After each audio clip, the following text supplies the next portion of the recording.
All right, welcome back to the channel. So, Eddie Hearn and DAZN have started their American Purge. All y'all fighters that signed with DAZN in America, y'all better get ready because two people just got bombs dropped on them from DAZN. Let's talk about what Eddie Hearn and DAZN have done to Michael Hunter and Serrano in this video.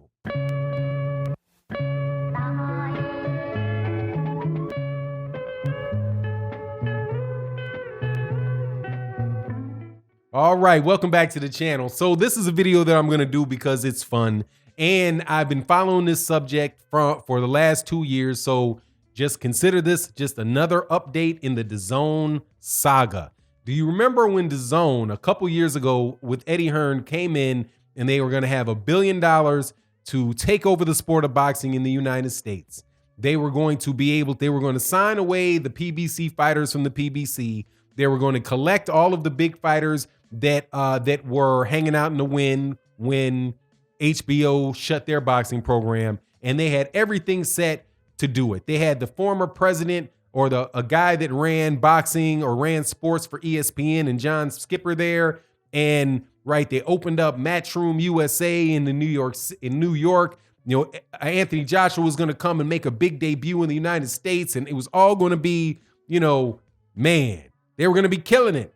And we, as American boxing fans, sat up and told people from the UK the whole time, dude, that's not going to happen. It's not going to pop off. And it didn't pop off. And now DAZN is in serious trouble. And the same fighters that were warned told you, don't mess with Matchroom Boxing, Eddie Hearn, and this DAZN thing. They didn't listen. And now they are swinging out in the wind. Before I get into that, I've already gone a ways into it, but I got to say this because I've been messing this up for the last several videos.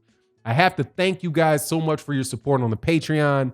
Thank you guys so much for your support in the live streams that we do Monday through Friday with the super chats and the cash apps.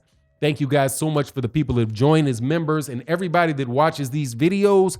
I know I put ads in the videos, but the ads in the videos allow me to speak about topics that I really want to speak about and say them in a way, where I don't have to rely upon a whole bunch of people outside of our community, outside of our boxing community, liking what I have to say. So thank you guys so much for putting up with the ads. Thank you guys so much for all your support. It is greatly appreciated. Now back on to DAZN and Eddie Hearn and DAZN. So a news article comes out yesterday, and Amanda Serrano, who is I think she's won. They say she's won division. She's won championships in like 5 divisions, but she's basically like a 126-pound fighter out of Puerto Rican fighter out of I believe she's out of New York City. She has to be out of New York City. And I think she's actually promoted by Lou DiBella. She was supposed to fight Katie Taylor, who is I believe she is the undisputed champion at women's champion at 135 pounds, which would mean she holds the WBO, the WBA, the WBC, and the IBF. Amanda Serrano was supposed to move up in weight to go fight Katie Taylor on DAZN. Now, what happened is that the fight got postponed multiple times because of the coronavirus.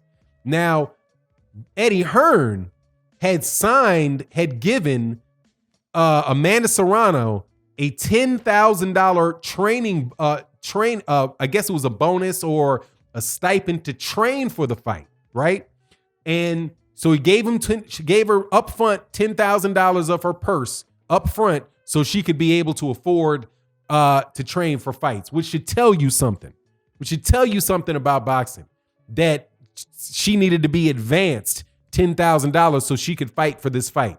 Now, she could fight that fight with Katie Taylor. However, the fight got rearranged multiple times. It was originally, I think, supposed to be in May, and then it got changed. But then obviously because of the coronavirus, there weren't any boxing matches being televised, but Amanda Serrano trained for the fight. Then the fight was moved to another date. Eddie Hearn, my understanding is that Eddie Hearn rescheduled the second date. And why would that be? obviously because the corona pandemic continues to go on. So Eddie Hearn then announced a third change for the fight, which was to have the fight in his backyard in his at the Matchroom, well, actually a Matchroom headquarters, which used to be a house that his family owned, a gigantic house on acres and acres of land. Absolutely beautiful beautiful property, man. Looks just like a plantation. Beautiful plantation property that the Hearns earned that is now Matchroom's headquarters. That fight was supposed to be for August 22nd, but Amanda Serrano was like, I can't, for whatever reason, she says she can't do the fight, and it doesn't look like that's going to pop off. Now, why would that not pop off? Obvious answer is corona. She has to get out of the country, go over there to the UK, then get back in the country, right, where she's from. And it's not, and there's all kind of, just health dangers associated with it. But regardless, it appears as if Amanda Serrano is not going to be available to fight Katie Taylor on that date. So what does Eddie Hearn do? Like any class act, he asked for his $10,000 back. And he said he wants his $10,000 back by, like, say, Lou DiBella told Amanda, the day that Lou DiBella told Amanda Serrano that Eddie Hearn says he wants his $10,000 back, he said that he wants it back by the next day, like 5 o'clock the next day. And so Amanda Serrano's like, hold on. I've been training. This was to train for fights. You kept rescheduling the fight. I had to keep training. Sorry, fella. You ain't getting your money back because I used the money exactly what it was for. I had to train for fights. You rescheduled it. It was for a specific date. You never made the fight. As a result, hey, man, I'm not trying to pay you this money. Now, whether or not she's going to be able to keep that money or he's going to get his money back is something else.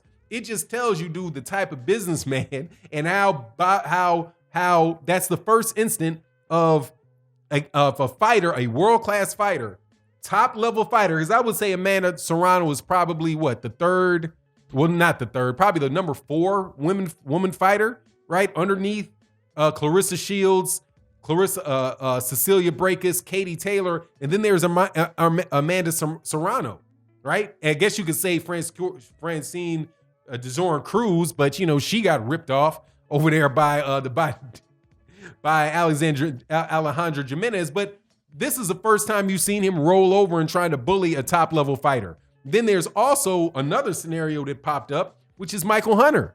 Michael Hunter, remember Michael Hunter, the guy, at least in my opinion, got jobbed against Alexander Povetkin and got a draw against a dude. I thought the dude won that fight hands down, but he wound up getting a draw, right?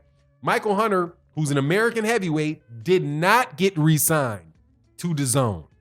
So he is now a free agent. So just to let you know what the significance of this is, Eddie Hearn told people, hey, if you're not going to put if you're not putting butts in seats, the money's not going to be there for you. So all of a sudden, when a fight ain't going right, he's asking for money back, right?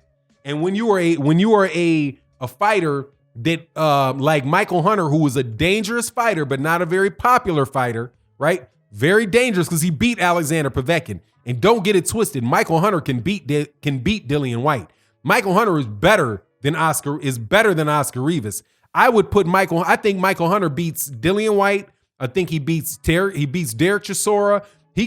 I think he beats Huey Fury, provided Huey Fury pimples ain't popping on him and he ain't trying to dislocate people's arms. Man, Huey Fury got that dirty fighter reputation too. Right? This is just the beginning of it. You're going to see the same. You're going to see fighters like that were fighting every other day on DAZN, like Tevin Farmer. Dude, Tevin Farmer might as well already start looking for somebody to sign him to see if he can get there. But you're going to wind up seeing a lot of these fighters, American fighters that sign with DAZN. Their price, if you're not a superstar, your price is about to get shrunk to the ground. And if you give them any reason, they're going to be looking to recollect that, to collect that money out your pocket if they fronted you or advanced you anything. So, man, it's just, like I said, man, wait and see. This was guaranteed to happen to DAZN. because now obviously nobody could foresee the pandemic affecting DAZN like that, because there's no subscribers in the United States for DAZN. And that office up there in Matchroom in New York City, they're still paying rent on that, man. I bet you they got a floor too. I bet you they got a floor. Bet you they got a floor. And one of the in Manhattan got a whole floor office space costing them an arm and a leg. An arm and a leg for Matchroom and for DAZN. Now, DAZN probably got more money than Matchroom, but just like I'm saying, man, just watch the slow implosion. Now, the implosion got sped up because of Corona, but it was going that way regardless, because you cannot sustain, because that model is not sustainable unless you eventually sell your platform to somebody else, and you can there recoup your investment, and they could use that architecture, the application and its technical architecture for something that'll actually make money. And live sport only and live boxing only app is not going to justify the type of payments that they're making to Canelo Alvarez, Anthony Joshua, Gennady Golovkin, even Daniel Jacobs. Daniel Jacobs can write that home. Daniel Jacobs going to be back on the PBC, dude. They're not going to continue to pay that guy that money. But anyway, I just wanted to give you my thoughts on that matter. You let me know what you think in the comment section. And with that, I'm out. Peace.